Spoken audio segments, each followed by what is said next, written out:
বন্ধুরা, আপনারা কি জানেন শিব ও হনুমানের মধ্যে যুদ্ধ কেন হয়েছিল?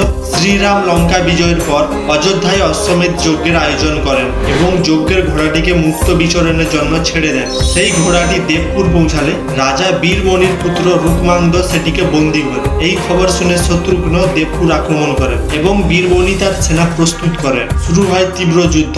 হনুমান বীরমণির সেনাকে পরাজিত করেন এবং বীরমণি মূর্ছিত হয়ে পড়েন। বীরমণি ভগবান শিবের পরম ভক্ত ছিলেন। তার সংকটে শিব প্রকট হন এবং তার রক্ষার জন্য নিজে যুদ্ধক্ষেত্রে আসেন। শিব এবং শত্রুঘ্নের মধ্যে তীব্র যুদ্ধ হয়। শিবের সেনাপতি বীরভদ্র পুষ্করকে হত্যা করেন এবং শিব শত্রুঘ্নকে আহত করেন। এটি দেখে হনুমান প্রবল ক্রোধে শিবের সঙ্গে মুখোমুখি যুদ্ধ করতে আসেন। শুরু হয়ে যায় শিবের সাথে হনুমানের ভয়ঙ্কর যুদ্ধ।